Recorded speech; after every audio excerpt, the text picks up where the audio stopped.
we're back on Saturday Morning Sports Up with Kevin and the gang. Welcome back. All right. It's about that time. Chip's back. He's got to let us know about how the Masters went. As soon as I get all my stuff plugged in right here. Let's see. Rory wins. I got a bunch of little no's and notes. I'm going to have to scroll through because it's like a week ago on my stuff here. But anyway, that's Chip's favorite player, isn't it now, Chip? I would, yeah. Have you changed your mind? I'd rank him up there. Oh, okay. You got any Americans you like, or are you just I like Scotty. Or are you a total trader? Just total Benedict Arnold. Total Benedict Arnold. Yeah. I like Scotty. Scotty's got a good head on his shoulders. I like. Don't have any problem with Jordan Spieth. He's starting to play a little more consistently. Looks like he's finally getting over his wrist surgery from a couple years ago. So yeah, I mean. Nationality does not have much bearing on the golfers that I root for. So. Who is who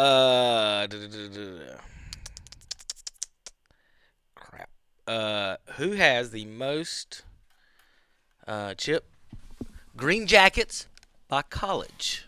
Green jackets by college. I'm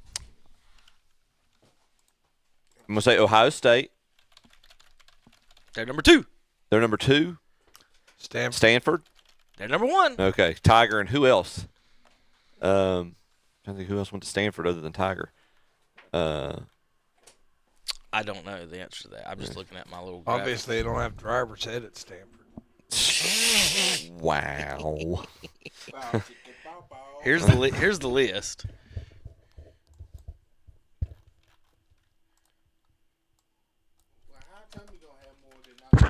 I'm looking. Tom Watson went to Stanford, so he has 2. So yeah, with his 2 and Tiger's 5. So Stanford, then Ohio State. All 6 of those belong to Jack. Who's number? Did he win it 6 times? Yes. Okay. He's won it 6. Who is number 3? Let's go Wake Forest. Wake Forest is actually number 5 on the list. Okay. Tied at 4th with Arizona State. Okay, well, that's all Arnold Palmer. Number 3 on the list. Oh, Texas. Oh, Texas. Scotty and Jordan and Ben Hogan. Yeah. That makes sense. Okay. That for a minute before you moved that, it looked like Chip had 7. Yeah. But put that back up. Scroll that back over. Freeze that. It looked like Chip had 7. It looked like Tom had like 15. Tommy's racked up. They've got Stanford with 7, Ohio State 6, Texas 5, Arizona State, Wake Forest 4, Georgia with 2, Houston with 2, but technically Houston has 5. Okay. Nick Faldo went for half a semester to Houston. And the East Tennessee State Buccaneers, I think they're the Buccaneers, have 2 that are not counted. Who owns the 2 from East Tennessee State that are not technically counted? It's also kind of like Nick Faldo's, by the way. It's not Bubba Watson, is it? No, Chip, you should know the answer to this one. It's not Scotty, is it? No. Who else? This player originally committed to East Tennessee State before turning pro. He's got 2 green jackets. I'm drawing a blank right now. Rory McIlroy. That's right. He did go to East. He did. I forgot about Rory that. McIlroy committed to East Tennessee State. I did not know that. Yeah, I did not know about that. it. I completely forgot. That's some pretty good education right there. There you go. You learn something every Saturday, sometimes on KTC broadcast. Now you know. Now you know. So there you go. And no one's East half the battle. Tennessee State. That's in Greenville, Tennessee. It's Johnson City. Johnson City, Tennessee. Travis Tritt's got you on that one, boys. Did you you didn't happen to catch? You see Shane's hole in one? Yes, we did. Did we talk? I can't recall if I mentioned to y'all. I want this man's resume of hole in ones. So this was his. I got you. This is his 5th on tour. Shane Lowry, right? Yes, Shane Lowry. This is his 5th hole in one on tour that I'm aware of. I've got the list. I know. He had one earlier this year, that another tournament. But he had. Here we go. Here's the one on 6. Yeah, there you go. Look at that list. 6 at Augusta, 7 at Pebble Beach, 16 at Augusta, and 17 at Sawgrass. Sawgrass is the Island Green. 7 at Pebble Beach is like right on the coast. 16 at Augusta is the one. He got that on Sunday, the final round. It's I want that list. there's not a par 3 missing. Not only have most people have never played those. Right.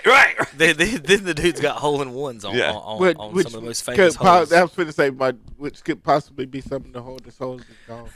Yeah. Especially 17 at TCP. Right. Yeah. Right.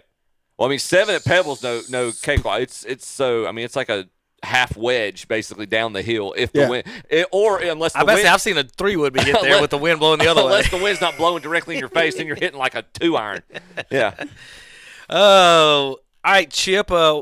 Let's see.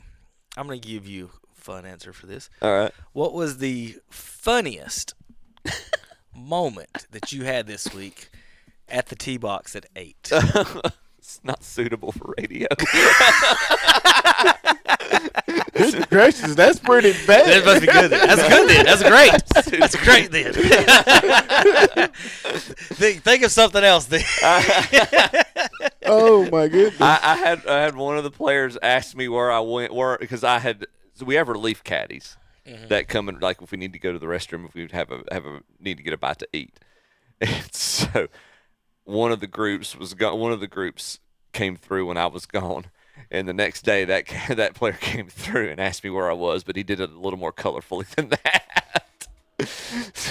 But it was all said in good fun. He did what now? I'm Asked sorry. you that? He asked was a what? player? He asked me where I was yesterday, but he asked a little more colorfully than that. It was good. So that was, So he asked you just holding down the porta potty yesterday? Let him know. that's right. Yeah. Next time I need to let him know. Apparently. So, did you see Scotty get pissy with this reporter and then answer the very question like a minute later? Yeah. Right. He said a shot is 65 today. What did it feel like? It could have what should have been? Please, reporters number 1, stop asking people what it feels like. I hate that question. He said that's a terrible question. Next Just question. awful. Just awful. Well, then the very next answer. He did laugh about it. The very next answer, he talks about getting a mud ball and a gust of wind and missing a putt on the second 9, and then it says it wasn't that bad, but I definitely could have been lower. Yeah. So he got mad at the girl for asking if it could have been lower, and then he told you he could have been lower. So golfers, I'm gonna put it this way: sometimes they're not the nicest people when they're playing golf and other stuff, and they're taking it serious. You're right. But somebody said there was something on there. Somebody said something about Justin Rose on the broadcast, and I was sitting there rooting everything in my body for him to shank that ball when he basically shanked it, hit one dead right off his drive. I don't root for people to lose. I root for Justin Rose to lose. I've never been to a tournament and him not be a jerk to everybody around when him and his caddy. And he might have different experiences, but I know one thing: him and his caddy, every green I've been to, y'all shut up, be quiet every time. Without even nobody saying a word. It could be me and Pawpaw, my son, over here sipping on teas. He'll look right at me, not saying a word. You be quiet before he even gets there. So I have no love for Justin Rose. So, and he's not American anyway, so I was pulling for all of them shakes. The dude that was Cam Young. Yeah, Cameron Young was in the final group with Rory. So how does he always pause like Charles Barkley? Yes, he's like how in the world has he made it where he is? He and Hideki. That is amazing. He has that pause up at the top. Yeah. Cam Young stopped. It's almost Barkley-like. He stopped so long, and I'm like, he's not winning this tournament. And he might compete, and but he's not long. winning, is he? He's incredibly his driving average is crazy. I don't think people take into account. We talk about these driver speeds and how hard you swing and stuff. And there's one thing that never gets measured, and Tom, you might know this from coaching or watching baseball, is wrist factor. Right. Mm-hmm. The people who have the best, hardest, they can hit it the hardest, have very extremely good wrist. I have stiff wrist. Yeah. Can't get the ball to roll over hardly, but I hit it straight down the middle, whatever. But the guys that can do that, you can just destroy it. So he probably has really good wrist movement with the way he swings. Like he goes up, he just stops like Barkley, then woof. He's right behind Rory in driving. That's distance. crazy that he can get it that far. Insane that he stops at the top. He gets no momentum coming and rocking back. And Roy missed all. Jeez, somebody, he missed the fairways. It was crazy to me, and I listened to some of the guys talk about it. His driver is his primary weapon. Well, I'm glad you said that. This guy says Roy's the first time to win a USGA win a major with a USGA conforming equipment for the first time in over a decade. Yeah, right. Because last time, remember, he got caught with a broken driver. But he it was very different, like how his win this week. Because you're right, he was not. He's not accurate. He's usually very. I mean, as for someone who hits the ball as far as he is, he's usually much more accurate than he was this past week. But his scrambling was very good on Thursday and Friday. Impressed. And he even said he did most of his scoring Thursday and Friday. Yeah, which is why he basically used up that entire 6-shot lead. Yeah. I mean, he was down by 3 early in the final round, but he just. And y'all heard me before I left. I went into that week thinking, this is going to be like a victory lap for him. He's just going to soak this all in. There's a lot that the champion has to do leading up to the tournament. But I mean, when we saw him Monday and Tuesday, he played the first 9. And normally, what I've seen from him in years past, he normally will play 9 holes one of the practice round days, play the other 9 holes the other. And that's become the norm for a lot of the guys. Is that instead of playing 18 for practice rounds, they play 9 one day, 9 another day. He played the first 9 Monday. Came right back around Tuesday. He played all 18. Came back Wednesday before the par 3 contest and played the second 9. And I was like, and I'm looking at him, I was like, he is zoned in right now. So it was, and he talked about it. He made multiple trips down, and he didn't do anything nobody else couldn't have done. Everybody's saying he had an unfair advantage because the weeks leading up to the tournament, he took multiple trips to. He didn't do anything that anybody else couldn't do. Anybody in the field could have gone and played the practice rounds that he played. I think he just zeroed in on the tournament and focused in, and he was ready. And I think some of the people is that the other guys have to, because he's so rich. Like Scheffler could have done the same thing. Right. Some of the guys that are rich could skip tournaments. The other guys on tour can't. Yeah. But if you're in the Masters, you're kind of there for a reason. I mean, that's what I was going to say. If you're going to the Masters, you're going to have to go practice because you never play the field. You always play the course. Right. How about this from average, talk about ball speed. Jose Maria, I think I lost to my ball. He's like 97,000 years old. 153 average. Potgeiters, how you say that name? Potgeiters. Aldrich Potgeiter. 46 miles per hour faster than Olazabal, beating by 10 shots. And that's what I was kind of mentioning when you were here, is like you can always pick somebody kind of like that to make a run, because it's like what Will just said, you're playing the course. I'm not trying to outdrive and chip this person every week. I'm trying to actually hit some pretty good shots. I went to a course the other day. They had at a practice green, AstroTurf, 13 on the stent meter. Wind was blowing 25 miles per hour. You put the ball down and it blew off. The guy said, well, that's not as fast as Masters. They were at 15 this week. And so I'm just thinking, I'm going to go back and putt without the wind, because the wind was ridiculous. Right. It did blow. It was blowing it straight back to me if you went right at it. But it's just incredible how I don't think people get how you barely have to almost touch the ball. Yep.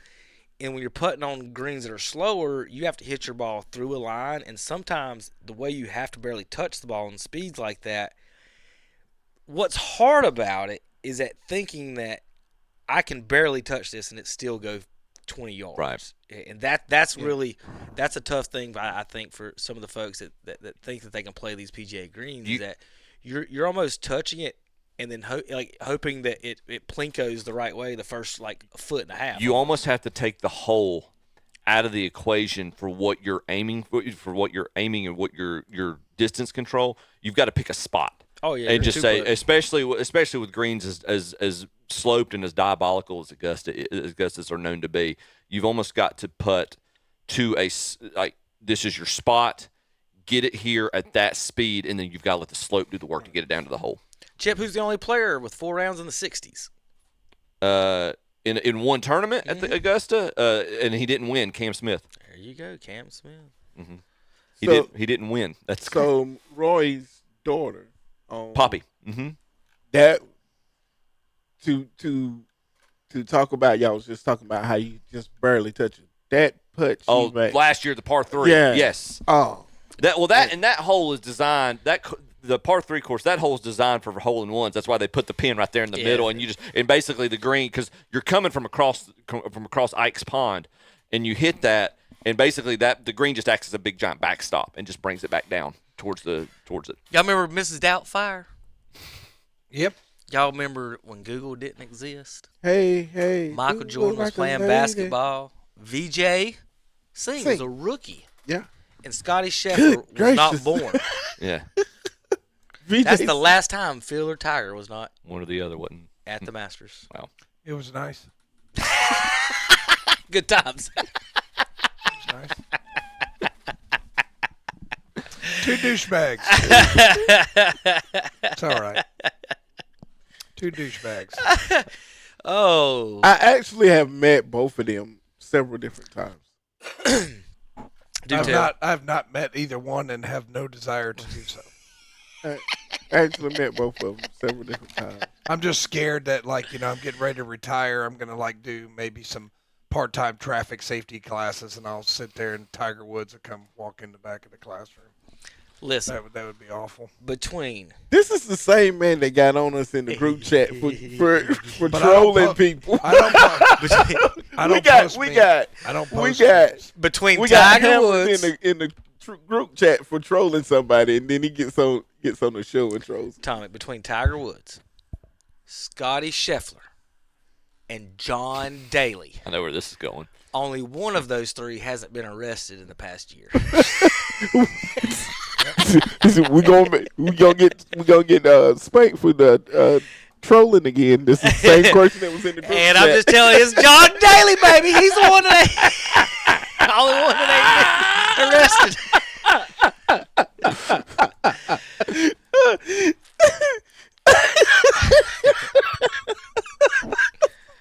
You notice Scotty's not driving either.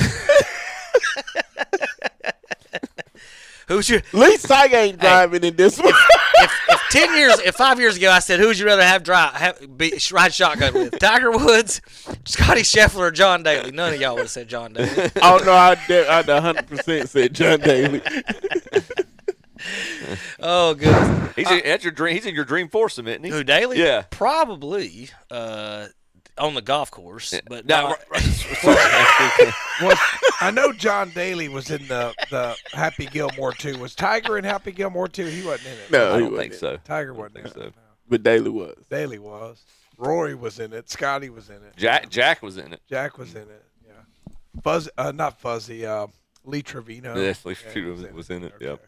Yeah, but I got to thinking. I said, man, you naming all these names because I remember John Daly's living in Happy Gilmore's garage. Yeah. But Tiger wasn't in that. I'm sure they asked him.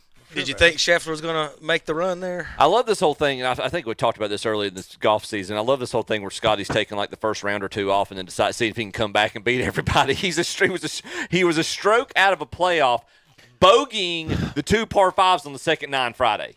Bogeying both of them, and those are the gettable par fives of the course. I mean, he was a stroke out of a playoff. Got something. Yeah, it's